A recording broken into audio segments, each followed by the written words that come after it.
Welcome to In This Season podcast, where we unpack the most empowering conversations, have exclusive and inspirational interviews, and host special events.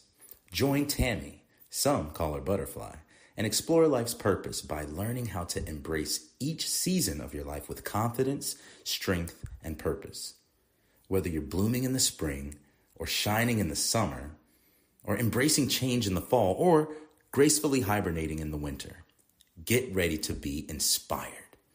Join us right here on this season of In This Season podcast with your host, The Butterfly. It's time, no matter what season it is.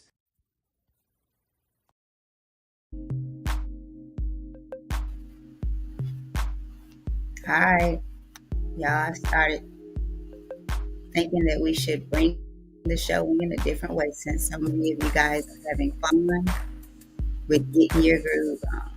All right, let's bring Brandon on in to the barbecue. Hey, how you doing? Look, I got that camera right. Hey, grooving. I decided we would just groove on in. I'm getting so many people saying, I like the feeling. So, hey, that's what we're going to do this morning, y'all. We're going to groove it in, groove it out. Brandon, come on. I like seeing you over there. There you go. Yeah, I got my coffee too. Look, I got my, not as good as home though. Woo.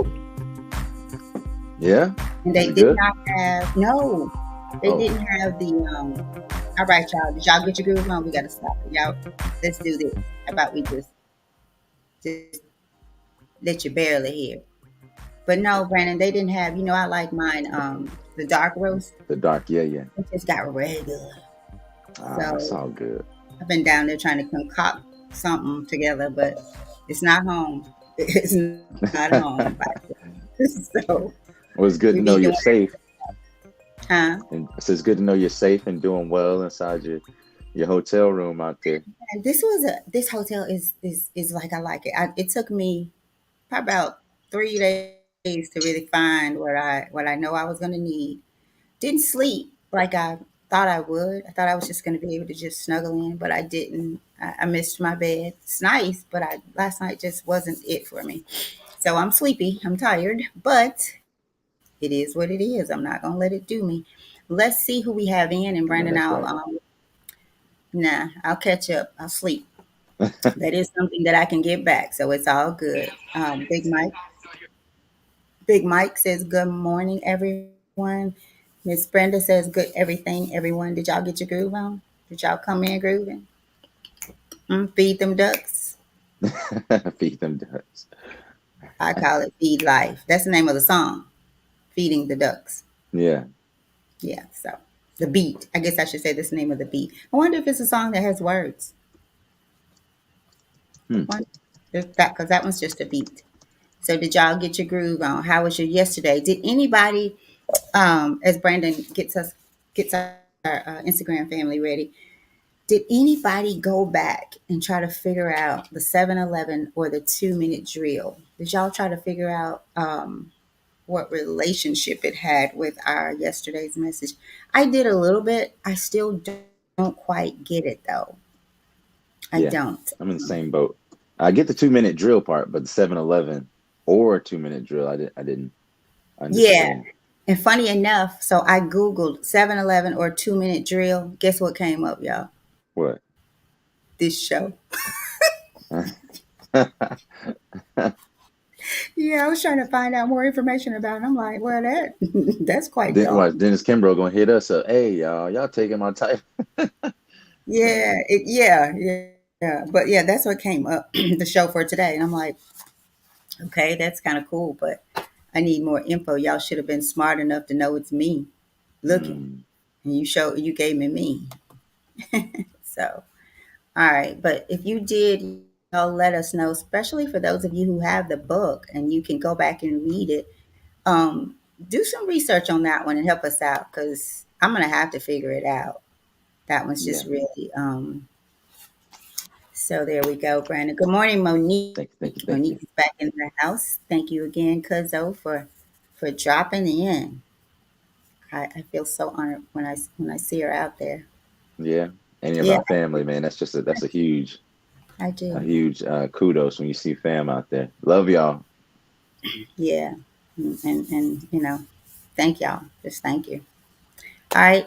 So So I don't see the connect on the Instagram. it shows okay on mine. Let's It see. shows okay on yours. It says you're live. Says I'm live on. Well, you're live on Instagram. Hmm. Let's see. Nope. Nope. I wonder why. Brandon, you got your thing fixed. You Yeah, got your. that's what I was saying the earlier when I first got on. I was like, you see my I got the phone fixed, so I worked it out. Ask somebody to let you know if Instagram is up because it shows here. I can try and disconnect it, but it says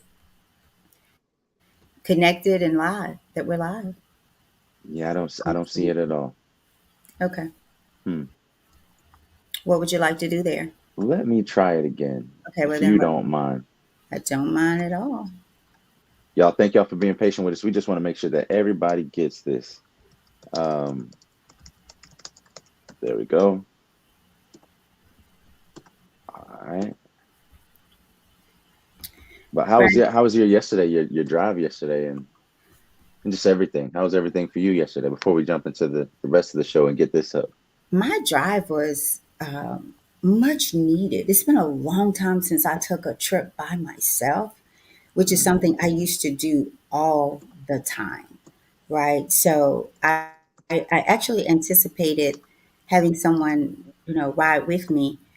And I just said, no, I really think I want to go by myself. And we went to dinner last night, and she said the same thing. She said, my mom was like, why won't y'all ride together? And she was like, Mom, I just kind of want to be by myself. I want to enjoy my own energy. I said, I was feeling the same way. So the drive was absolutely beautiful, beautiful weather. The traffic couldn't have asked for better. So it was really, really good. It was really good. So I've come to Little Rock one time, maybe once or twice before, but not really got out. And I didn't really get out last night, but I saw more of the city. Now, my young baby down there, that's probably why I couldn't sleep because y'all, she come telling me, Miss Tammy, I'm gonna go out for a while. Where? You don't know anybody here. So I said, please let me know when you're back in. But she was like, Miss Tammy, she said, so, and she did, but I did. I tossed and I turned until she got back in. And then I think I was just, I don't know, but she's Just 22. be a So, mama to everybody. but yeah, I'm like, but when I think about it, and I was telling Jimmy about it, I was like, I probably at that age, I probably would have did the same thing. But I got excited because I saw J.C. Penney, and I wanted to come to the room and go back to J.C. Penney. I'm like, for what? So I didn't, but it was just, and she laughed at me because she said, Miss Sim, J.C. Penney's. I said, yeah, I got excited because I saw J.C. Penney's across the street. And We she's talking about going to the park and some other places she didn't Google and found. I'm like, girl, you better go sit down with yourself. Give me your mama number. So, but yeah, she said her mom and somebody has her, whatever, where they know where she is. They know. hmm I'm like, but they ain't where you at, so they can't do about it. But it was good. It was good. It was Oh, good. good. Well, any motion on IG? I did send you the Oh, stream I, key. I've set it up and sent it back to you again. Really? Huh. Yeah. I have no idea why it's not showing. Oh well, people on IG, y'all just gonna have to rock with me without me being able to rock with y'all. So if you see it, shoot me a text or something like that so I know that you are there, but I cannot see you guys as of right now. Maybe it'll pop up in due time, but until then, we're just gonna go ahead and move on with the show. It All says right? we're live there, so maybe somebody will let you know because it does say Sounds we're good. live again. Don't know what's Sounds good. happening with your phone and technology, huh? No, yes, my phone's good. Now my computer's acting funny. But you know what? I probably have too many windows open. But oh well, we'll work that out later. If y'all can see me, cool. If not, move over to YouTube. That's what you need to do anyway. But All right, all right. welcome everybody. Welcome to the end of season podcast. Day 220 something. 23. 23. Yeah, because 222 was yesterday, and it was the 2 minute drill or something like that. So 223. Thank y'all for rocking with us for a whole, 2/3 of a year. 2/3 of the year we have been here. So thank y'all for rocking with us and being our family and letting us be a part of your morning routine. Today's show, as with every other show before this, we have been going through daily motivations for African American success. What is that? That is a book by Dennis Kimbro. There's Mr. Kimbro right there. I don't know if you can see him. Boom, that's him. Please get the book again, Daily Motivations for African American Success. It's um, a Right. book full. Yeah, There he is. yeah, right. A book full of witticisms, passages of inspirations and motivations that are there to help you throughout your day, specifically told through the lens and through the story and history of African Americans in America. We originally started this as a acknowledgement of Black History Month in February of this year, and then after it caught fire, and me and my mother were into it enough to where we kept it going for now 223 days. So for the what was, I guess, a leap year, supposed to be what, 28 days this year, it has now turned to 223 days. So thank y'all very much, everybody, whether you've been with us, since the first time, or if you've been here, if this is your first time, or if you've been here for a long time, we appreciate you and we're grateful to have you here.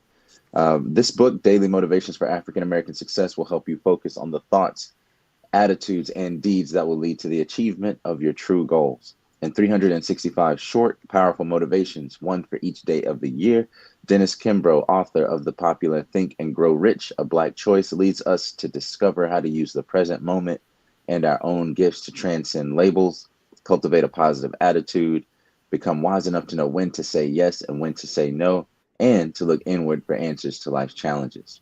Now, each motivation begins with words of wisdom from such distinguished and celebrated African Americans as Malcolm X, Marion Wright Edelman, Whoopi Goldberg, Charlene Hunter Galt, Bill Cosby, Carl Rowan, Mother Hale, Reverend Leon Sullivan, and hundreds of others. This treasure trove of practical inspiration will give you fresh encouragement every day of the year. What it teaches will last you a lifetime. So again, thank you guys for being here with us today, and we're gonna jump right into it. If you're okay with that, Mom, you got anything else before we do? I'm okay. Let's do it. Let's do it. So today is September 10th, and our title is Diamond in the Rough. Diamond in the Rough. When I hear this title, you know what I think of, Mom? What? I think of the Aladdin movie. The movie Aladdin. I don't know if you remember this part, but in the beginning, it was the tiger. I guess it was like the soul of Raju was in the sand or something like that. It was like a foreshadowing, and the man was going in trying to find the genie lamp in the big sand. It was like a big sand manifestation of a tiger, right? And the old man, this old man was running in there trying to find the treasured genie lamp, right? So he's in there trying to find the genie lamp, and as soon as he touches it with his hand, all of the mountains of sand that was in the form of this tiger started coming down on him, and he had to get out of there immediately. And I just remember at the end when he finally, the man got stuck, but the actual genie lamp came out, and I just remember hearing it, diamond in the rough. Diamond in the Rough. So every time I hear Diamond in the Rough, that's what I think of my first time ever hearing that, which was on the Aladdin movie when I was just a kid. So, You know what I'm thinking? What? How can you remember all that but not know where your keys are? The same way you do. I know where my keys at. I'm like, he is explaining this to a T, but rarely does he know where his keys is. I do know where my keys at. Where he My put key. them, where he left them. Here's the thing. I got like 4 or 5 different sets of keys. I got a key for the gym. I got a key for the truck. Got the keys for the car. Keys, just different sets of keys because we got a lot going. But I do have a key ring, so quit picking on me. You be forgetting your keys too, miss. Get you a phone case. How about that? I'm just messing. Let me be quiet. See, my mom is out of town, y'all, so I can talk like this. Yeah. I'm just messing. All right, y'all. So the title for today on September 10th is Diamond in the Rough. And Shirley Caesar, the gospel singer, gives us our quote today. And she said, I always had only one prayer. Lord, just crack the door a little bit, and I'll kick it open all the way. I always had only one prayer. Lord, just crack the door a little bit, and I'll kick it open all the way. Many years ago, within the bowels of a once closed African mine, a diamond of immense proportions was discovered. The stone was presented to the King of England, of course, to be set in his crown. The king sent the gem to Amsterdam to be cut and polished, and it was placed in the capable hands of a very talented jeweler. But the jeweler did something very strange. When he took the priceless stone and cut it into two, oh, he took the priceless stone and cut it in two. Hmm. Did the jeweler do this out of carelessness or blatant disregard? Not at all. For days and weeks, he had studied and carefully planned the procedure. Drawings and models had been made of the jewel. Its quality, defects, and lines of cleavage had been studied in great detail. The man to whom it was committed was one of the most skilled jewelers in the world. Everyone wants to know why he broke the diamond. Was it a mistake? Did he cut the stone at the wrong angle? No.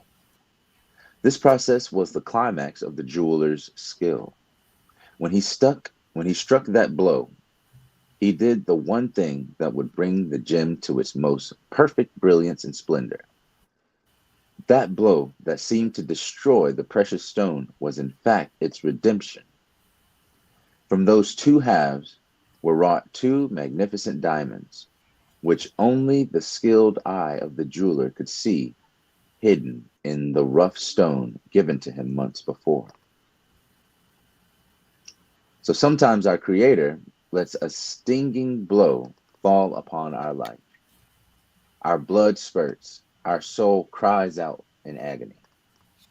The blow seems to be an appalling mistake, but it's not. Our moments of despair and tribulation bring out our perfect brilliance and redeeming qualities. And our affirmation for the day that we will carry with us and share with someone else is I will not pray for an easy life. Instead, I will ask to become a stronger person. Again, I will not pray for an easy life. Instead, I will ask to become a stronger person. Over to you, Mom. Mm. Well, What do you think about this? And do you get it? Did you get what the jeweler did? yes, Yeah, I did cool, get. cool. I did. I got that part. I like the part. Sometimes our Creator lets a stinging blow fall upon our life. Our blood spurts. Our soul cries out in agony. The blow seems to be an appalling mistake, but it's not. Our moments of despair and tribulation bring out our perfect brilliance and redeeming qualities, right? That's the part that I love. And then the affirmation, I will not pray for an easy life. I like that because why? Like, I don't, I don't, I don't think, I don't think anyone has an easy life, right? Because Sure. things happen, life pops on us. It's just things are different things happen to us. But you can hear someone that has seen, you'll hear someone's story, you'll be like, man, how are they even coping? How do they still laugh, have peace? It's because they are strong, they have faith, they know that this world, that they're not a part of this world, that they're in this world, but there's bigger and better for them. They serve God. And so it's kind of like Brandon, when in the story where we were doing, journaling through the scripture, being a servant. And if this is what you've put upon my life, then so be it. Equip me to be amongst it, to live in it, and still glorify you and have peace. So I really, really love that part. I do have, let me go back out here. Um, Brandon, if you will read that for me, I'll put it on the screen. All right. says diamond in the rough, a person who has talent or other good qualities, but who is not polite, educated, or socially skilled. What do you think about that? Um, I think diamond in the rough is an analogy in a sense, but I think it often leans toward that description, but not always someone who's not polite, not always someone who's not educated, and not always someone who's socially not socially skilled. A diamond in the rough could be applied to any type of discipline, it's interdisciplinary in its application of that analogy. So it could be someone who comes, it's the first time playing, I don't know, ultimate frisbee, and you're like, oh my goodness, this guy looks like he was born to play it. Or, Right. who someone who instantly takes to a skill, carpentry or plumbing or whatever it is, but they just don't know, they haven't been refined. It's the difference between talent and skill, right?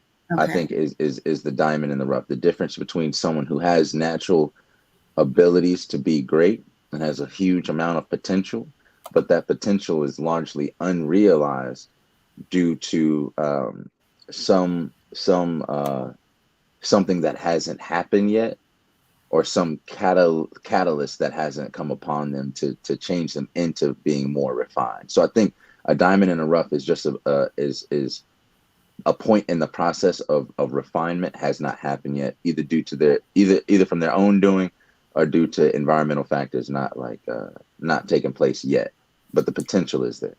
Okay, so read that one on the board now. Something that is in poor condition, but that is likely to become valuable with appropriate care or attention. Yeah, More, similar. yeah, Yeah, more close. right, right. So that was the second part of it.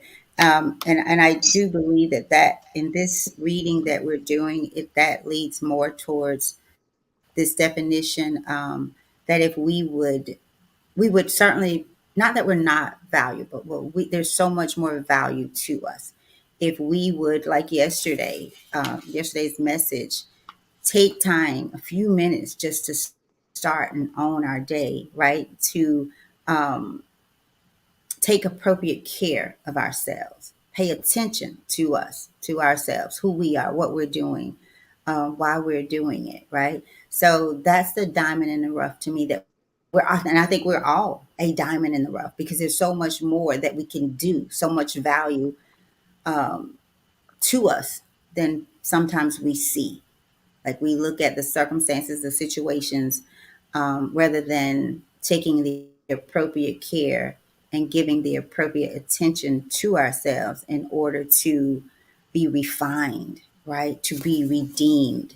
And what's the meaning of redeem? Brandon, I'll turn it over to you because I want to put that out here as well. Go ahead and give your Sure. spiel. My spiel. Um, my thoughts on this is we're all diamonds in the rough in some way. Because if we weren't, what would be the point, right? Striving is, in my opinion, necessary for human contentment, meaning that we must have some type of goal, either external or internal, but some type of goal or some type of thing that we're pushing forward or towards. But we always don't notice it. We don't always see the potential within ourselves in the same way that maybe someone else sees that potential. So when we hear diamond in the rough, um, sometimes people can take offense to that. Oh, you a diamond in the rough. They're like, well, what do you mean? Because they think, maybe I'm already in the position to where I should be. Um, I am the height of my potential, right? But truth be told, everyone can improve, and everyone in some aspect is a diamond in the rough. About this story here, the part where that blow that seemed to destroy that precious stone was in fact its redemption. From those two halves were brought two magnificent diamonds, which only the skilled eye of the jeweler could see hidden in the rough stone given to him months before. So to me, it seems that, and correct me if I'm wrong on the interpretation of this, but what they thought was one big diamond was really two perfect diamonds, Hmm. right? So in diamonds, you guys have the four C's, right? You guys know that, like the cut, the carat, et cetera, et cetera. And jewelers look for these aspects, clarity. They look for these aspects inside of these rough diamonds and these rough stones. So if the clarity is it might have been a different clarity in the middle part of that diamond that it was mixed with other minerals that changed its composition, right? So if he would have just made it one big diamond, the quality of that one big diamond would have been mixed with those other minerals or those other complicated factors. But in the refinement, in the purification of it, with the master eye and skill of the jeweler, he was able to see what are the most perfect points of this diamond. And he seemingly found two spaces within that one stone that were perfect, right? Or as close to perfect as you can get. So let's imagine for a second, I've got a stone this big, and here are perfect diamonds. But the rest in between is fuzzy. The rest in between isn't quite as clear. The rest in between would not fit the princess cut or the emerald cut or whatever type of cut he was doing for the diamond. So in making it two different stones, he actually has perfected it and created something that no one else saw, right? So looking at, and it's because he's the master jeweler. Now to make this analogous to our life, Yeah. God is the master jeweler, and he knows what parts of us we need and what parts of us are not benefiting us, right? He knows what is within us and what is outside of us, right? So as we purify ourselves, as we're tested throughout this life with trials and tribulation, with blessings and challenges, our tests only become our testimonies once we have become refined, once we have overcome. And what does that overcome look like? It often starts with something that we think is a punishment, something that we think is a obstacle or adversity, or something that is challenging us, or something that is a burden to us in a sense, right? But oftentimes it takes just a little bit of faith to see beyond what you can see, to trust the fact that God is working in your favor, that life itself and the decree as it comes to you is ultimately there to help you, not to serve you. That's different, but to help you so that you can be a better servant to the one true God and creator, right? To serve out your purpose. And only God can see that, right? And he might show facets of your diamond to other people, and they'll say, hey, did you know, you could do this or you could do this. But these are just facets of your multi-dimensional diamond. And each person, each challenge makes a different cut. But there's that one blow in your life that you just think, man, if just this one thing didn't happen, if this challenge in my, if I could just overcome this, if I just didn't have this impediment, it might be a stutter like Moses, right? But what happened when Moses had a stutter? He said, give me someone as a helper to me, elevate my brother Aaron, make him a prophet too, so that he can help me in my deliverance of this message to Pharaoh. But God didn't God chose Moses even though he had the speech impediment, right? Even though he did stutter, right? And so what looked like an impediment was actually a precursor to Moses seeking the help of Aaron. Because imagine if Aaron wasn't there when Moses went to Mount Sinai to be over the children of Israel, what would have happened? Surely they would have gone further into idolatry and worshiping the golden calf and other things than they did with Aaron there. right? Surely, and my supposition, right? I'm thinking that. So oftentimes we see these things that are impediments to us as something that's knocking us off our bike, right? Mhm. But it's truly not. We thought the bike was two-wheeled and it was three-wheels. We think it's knocking us off, but there's some balance right there. It was a tricycle the whole time. And oftentimes in our lives, something might happen to us, but it's that happening to us that is the defining moment for our life. So, for example, you have people that have been to prison for. I'll take DeAndre Brown. I don't know if you guys know this man, DeAndre Brown, but if you are in Memphis, there's a preacher named DeAndre Brown. And shout out to DeAndre. If you ever see this, brother, I love you, man. You are my brother. I appreciate that. I haven't seen you in a minute. But DeAndre Brown went to prison, right, for a number of years. And while he was in prison, uh, became a pastor, became a preacher, became devoted to theology and the study of faith and the study of God in a sense, right? And so he comes out of prison and starts something called Lifeline to Success, which was an organization that used people that were recently freed from prison or on probation and parole and things like that, and gave them a job, basically cleaning up the city, doing yards, cutting brush. We have a lot of storms here, a lot of deciduous and pine trees, and the pine trees in the winter crack and break.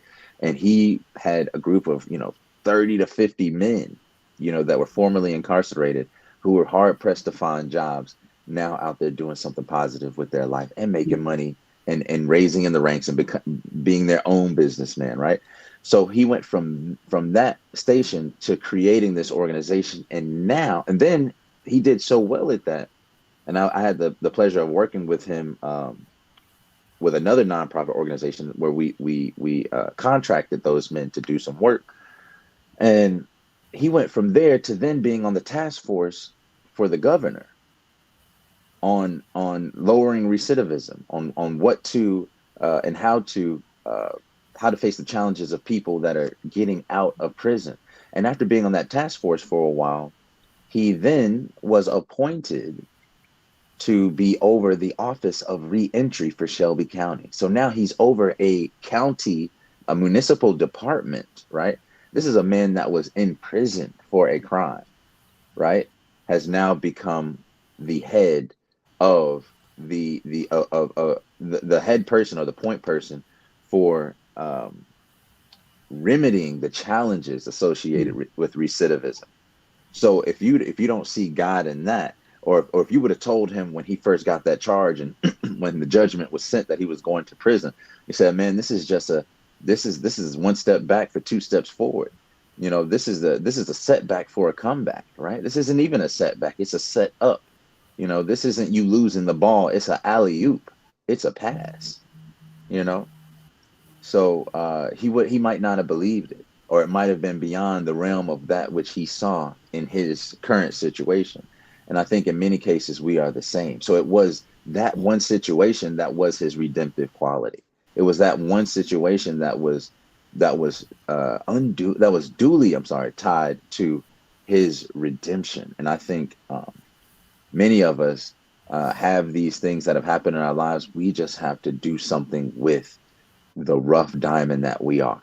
We have to refine ourselves. We have to keep pushing and have faith that tomorrow will be better than today. And if it's not, it's for my betterment. So it is still better than the day before. Everything is working in our favor. It's only our processing of it or inadequacy in digesting what's happening and interpreting what's happening around us that impacts whether we're happy or sad. But those are just states of being, right? So like the affirmation said, and to put it in a different way, we don't ask for God to lighten our burden, because God would not burden us with something more than what we could endure. We ask rather for bigger shoulders, right? We don't ask for a lesser burden, we ask for bigger shoulders. And that goes into the affirmation that said, I will not pray for an easy life, but instead I will ask to become a stronger person. So that's all I got. Brandon, I love that. I have out here read that for me. Act Activist. of atoning. So this must be redemption, right? Uh-huh. Mhm. Redemption, an act of atoning for guilt, a fault, or mistake, the state. Or mistake. So an act of atoning for guilt, a fault, or mistake. The state of having atoned, act, or the state of being rescued. Deliverance, salvation, repurchase of something sold, such as to a pawn shop. That last one, and I had to try to shorten it because it'll split it up. This part here about some, such as to a pawn shop, repurchase of something sold, such as to a pawn shop. When I read that part, you guys, I thought about how with our lives, we sell ourselves out a lot based on what things look like or what you may not have. Anybody ever had to go pawn something? Right? Ever? I have. I'm just gonna tell you the truth. I have. Right? But imagine to going back there and it's not there. But you've not gone to repurchase it before. And I say that to say, hearing the story of DeAndre Brown, right? Listen, look at that story, feel that story, right? To God, that's nothing. What you're going through, where you think you are, it's nothing. It's nothing to God. Nothing, right? You have sold yourself short. You've sold yourself. You've pawned yourself. And you're the daughter or the son of the Most High. Why?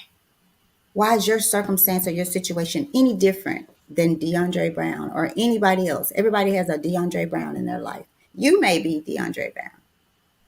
It's like C. Harvey says, I'm just foolish enough to believe that God will do what he said he will do for me, for you.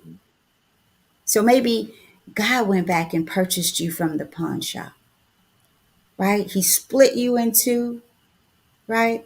Through what you may have gone through, going through, will go through. I think that we're all in a season, coming out of a season, or getting ready to go in a season. Period. Life is not going to be easy for us, especially if you're seeking the kingdom of God, if you want to be a servant, right, of God. Mm. Go.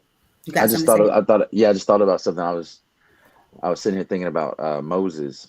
May God be pleased with him. And that might not even. I was speaking about his speech impediment, but the whole reason he was out there was because he had killed a man. Mm. Mm. He had killed a man, was on the run, even though he was, from the royal court in a sense of Pharaoh. He was on the run. He left Egypt after kind of realizing that he was a Hebrew and seeing how the Hebrews were being treated by the effectively the the man, the guy that's kind of running them, right, the overseer in a sense. And after that, the harsh treatment, the overseer wouldn't stop beating a Hebrew man. Moses killed him and then ran into the desert, and that's where he went with the Midianites, right? Uh, and he found his wife, a Midianite woman, and that's where he kind of he worked for the for her father, who what was his name? What's his name? Was it what was his name? I can't It wasn't remember. Don't give me. um it wasn't Jethro, was it? I don't Y'all know. help us out Uh, there. Who was it? what was the I forget, but it was with the Midianites, and that's where he found his wife. So that to me, I was just thinking about that he had a DeAndre Brown situation, or DeAndre Brown had a Moses situation. Husband of, you're saying, Mo, was it Amp? Moses Moses' father-in-law. Oh, his father-in-law. I'm sorry. Hmm Okay. hmm Who was that? Was that Jethro? Jethro. Um, it was Jethro. Alhamdulillah, Hmm. Alhamdulillah. Um, Man, thank you, Lord. I can't even believe I remembered that. But yeah, so that was the defining part that he needed redemption for. And what he when he got redeemed, it wasn't redeemed to Pharaoh, to the people he thought he had wronged, right? The redemption was actually him coming back as an even worse problem to Pharaoh, but to God. So to the people of Egypt, in a sense, this guy was a terrorist. You see what I'm saying? To the people, to the I won't say the people exactly, but to the Egyptians, the nobles, in a sense, of the Egyptians, to Pharaoh, for sure, this man Moses and his brother was a terrorist, saying, "Let my people go," messing up their whole economy, you know. But it was the redemption that he was doing to God that would etch his name forever in the history of humanity. So imagine the position that you're in. We haven't killed anyone, right? I don't know. I don't know y'all's all your story, but there isn't a sin that God cannot forgive, right? There isn't a redemption. There's that cannot be given. There's a hadith in Islam, a saying of the Prophet Muhammad, peace be upon him, that, and it might be hadith al-Qudsi. I'm not sure. Qudsi means like this was what was specifically said by God, God's statements, specifically to the Prophet, not just his own. But and it was that in heaven God will laugh at the man who is in heaven and meets his murderer in heaven. And he's like, "How did you get here?" You know what I'm saying? Like, you murdered me. How are you here? Imagine that. You know, and it says God laughed. You know, imagine that. You know, so redemption, forgiveness, the mercy of God is open to us all. Right? All we have to do is turn back and to see and understand and acknowledge that redemptive quality inside of ourselves. And not only that, but to be humble enough and compassionate enough and merciful enough to notice that redemptive quality that is innate in every single person that you come across. Right? To know that people are not um, are not defined by the worst of their actions, or the worst of their states of being, right? Imagine if you were judged for the worst thing that you've ever done in your life, and that's the box you were fit in for the rest of your life. Everyone that you came around, they saw, "Oh, that's the one who did this." You might have gone through, Alcoholics Anonymous. "Oh, no, no, no, you still a drunk."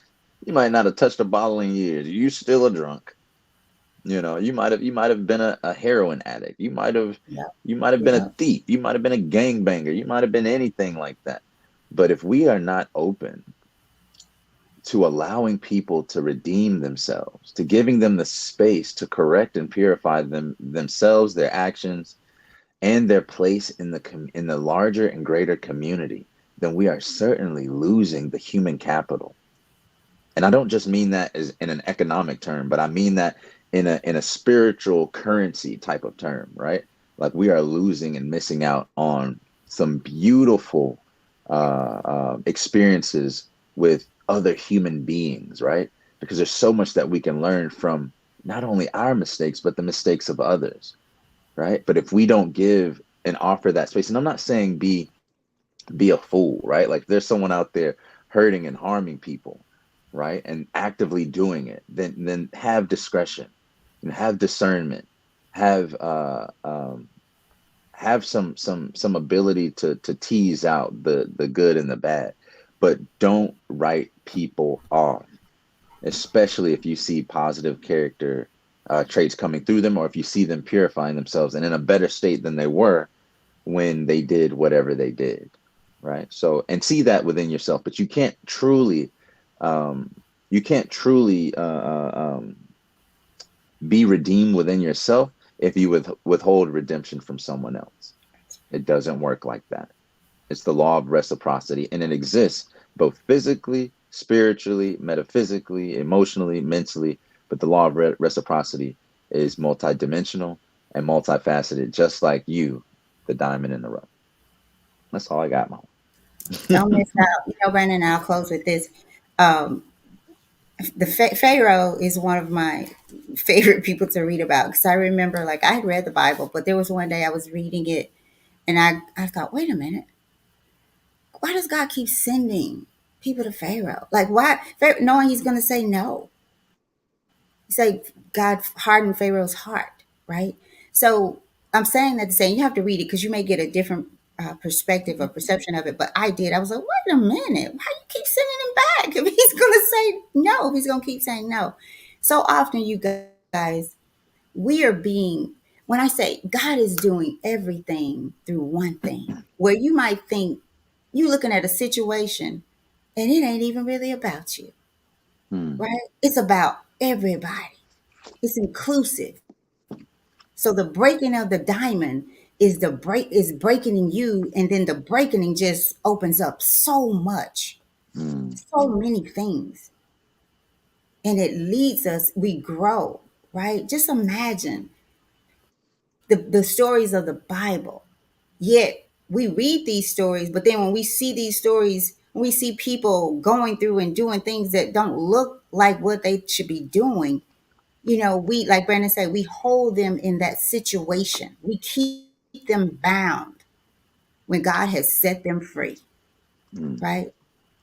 There's a quote I saw where people may never accept you, something like this. I'm saying it wrong, where God has already equipped and called you. So let's not worry about people. Let's not worry about the thing that's happening. Keep our mind and our hearts focused on God. And he will take Hmm. everything, anything that you think is a setback for you and make it your comeback. But you got to believe. You got to have faith.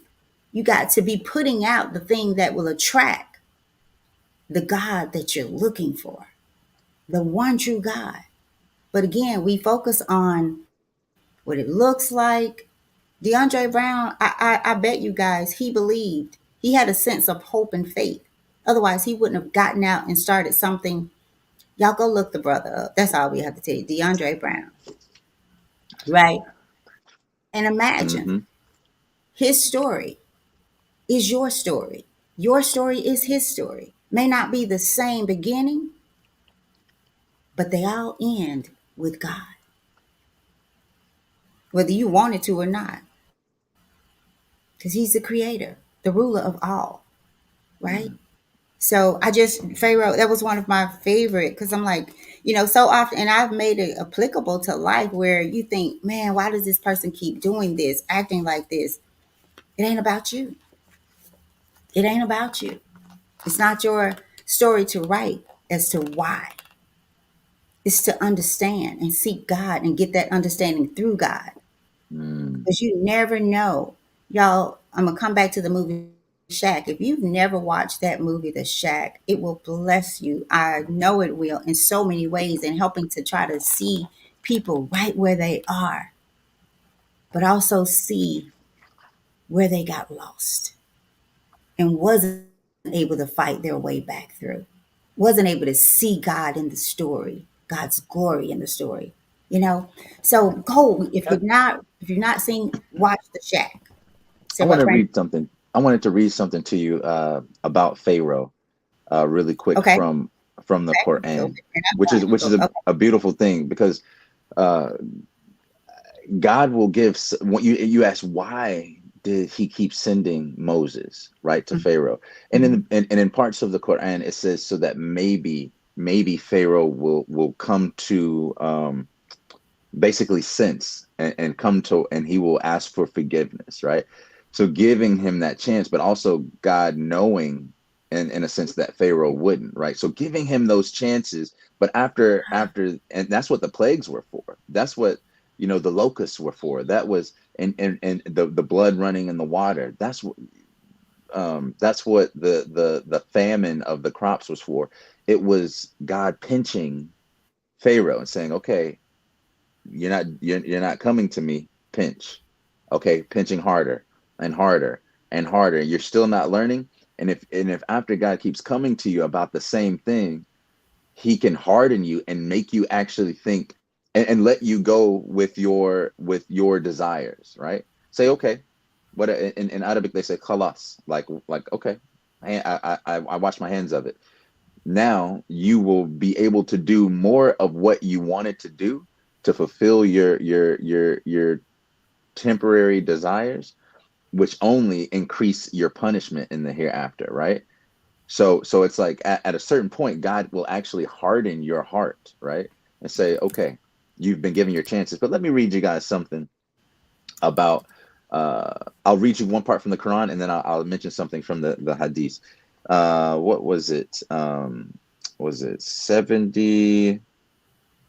I just had it. What was it? It was 90. Yeah. It says, it says the end of Pharaoh, right? This is chapter 10, verse 90. It says, we brought the children of Israel. By we, this is God speaking in the plural royal, right? We brought the children of Israel across the sea. Then Pharaoh and his soldiers pursued them unjustly and oppressively. But as Pharaoh was drowning, he cried out, I believe that there is no God except that in whom the children of Israel believe, and I am now one of those who submit. He was told, now you believe, but you always disobeyed and were one of the corruptors. Today, we will preserve your corpse so that you may become an example for those who come after you. And surely most people are heedless of our examples. So we will make you a sign. We will preserve your corpse so that you may become an example. Now, what ended up happening to, what was it, Ramses II? If you look up Ramses II, his body is one of the best preserved mummies that we have discovered. So the Quran actually says, we will preserve your body as a sign for those who come after you. And so Pharaoh's body was washed upon the shore, and he was preserved. His body has not decayed. And so that it's just it's an interesting sign. And so What chapter is that, Brandon? chapter 10, Okay. verse 90. I think chapter 10 is Jonah. Okay. If I'm not, Okay. yeah. And yeah, let me see. Yes, it's Jonah. So and there's another part that says that as Pharaoh was completing and saying what he was saying, like, oh, I believe now, I believe now. He was about to make he's about to make shahada, right? Which is la ilaha illallah, right? And that means there is no God except for one God. He was about to basically make his profession of faith before he died, but it was the moment of death.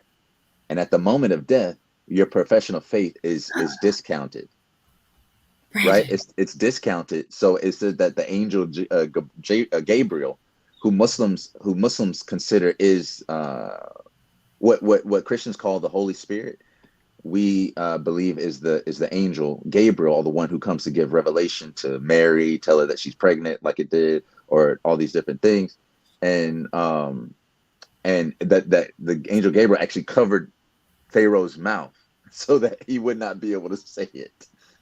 But yeah, what were you gonna say, Mom? Okay, Brandon. So Exodus 10 says, and the Lord said unto Moses, go unto Pharaoh, for I have hardened his heart and the heart of his servants, that I might shew these my signs before him. The definition of shew is to cause a person to see, Right. or to cause a thing or a person to be seen. So to see, I've never heard it. So thank you for that. I'm gonna have to go back and read this again, you guys, because I didn't think of it in the sense of well, I know Pharaoh's being used, but not in the sense to where to make him see. And it's kind of like what this passage is about today, the breaking of the diamond, right? The breaking of you may perhaps God God breaking in you so that you can see more of him, right? That you can seek him more, right? It's the Right. breaking of you, just possibility. But I thought that was very interesting. I went back and read it, and it says, I missed the part about the shoe. I have hardened his heart and the heart of his servants, that I might shew these my signs before them see. So things may happen so that we could see God, seek God, serve God, right? Otherwise, it's like what we say with the money. God may not be giving you more money because he knows you're gonna seek him less. You're gonna Mm-hmm. depend on him less. So maybe the things that are happening to you will happen for you if you just seek God through those things. It's like when I said for a year, when I went to pray at 6 a.m. in the morning, I got to a point, thanks to Pastor Diane Young, woe it's me. Woe it's me, God, is all I had to say. And in some way they're saying, Lord, fix me because I can't. Help me see myself because I don't. Right? And in the doing of that, y'all, I mean, when I tell you, if you seek God, the first for me, I believe the first thing you gonna see, or the first person you should see, is yourself. Mm. Yourself. Mm. Are you the Pharaoh? Has God hardened your heart so that you may one day see and understand? So I wanted to tell you this. So we read in the Quran verse 90. If you go back to 87 through 89, literally the verses right before that, it says, "We revealed to Moses and his brother, appoint houses for your people in Egypt. Turn these houses into places of worship." Literally, when you said prayer, I was looking at place of worship, establish prayer, and give good news to the believers. Moses prayed, "Our Lord, you have granted Pharaoh and his chiefs luxuries and riches in this worldly life, which they abuse, to lead people astray from your way. Our Lord, destroy their riches and harden their hearts Mm, so that they will not believe until they see the painful punishment." God mm, responded to Moses and Aaron, "Your prayer is answered, so be steadfast and do not follow the way of those who do not know." who do But not know. yeah, but that's all I got for you before we All I turn this got, into a Brandon. study. I know, right? All I right, know. y'all.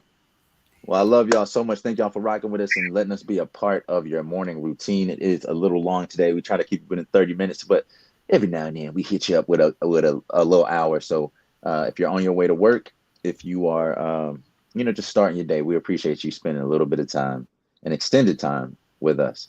So we're gonna start closing out today. Our title Brandon, today was a can I yes. say people don't leave because we've got some people in that haven't been in for a while. Y'all need to Okay. stay to the end because we go out differently. So don't leave us. Just stay out so you can get your groove on. All right, Brandon, go for All it.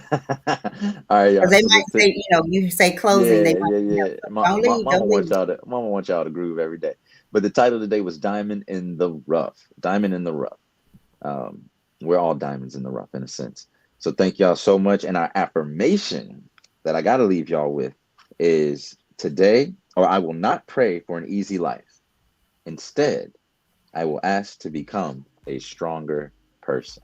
I will not pray for an easy life. Instead, I will ask to become a stronger person. Make that your prayer today, and let's groove on out of here. All right. Good morning, cousin Cynthia, cousin Toy, cousin Shasta. Y'all see what's happening here? Cousin Latasha, Beverly Coates, who I'll say is my second mama from work long, long time ago, says good morning. Very amazing words. You remember Miss Beverly Coates from Primacy? Yeah. Oh yeah. Yeah. Hey, Miss Uh, Beverly. Big Al, Sal, Alvin Williams Jr. is in the house with us. Y'all have been gone for a minute, so y'all got to rock out with us. This is how we do it every day now on Daily Motivations. You got to groove yourself out. Feed the ducks. Come on, Brandon. Feed the ducks. Feed the ducks. This is how we going out now. We come in and we go out this way. What a beautiful life we're going to have today, right? That's right. All That's praise right. to God. Y'all be great. All right. Y'all be great. Move it on out. Come on. Peace, y'all. Peace, y'all. Love. Love.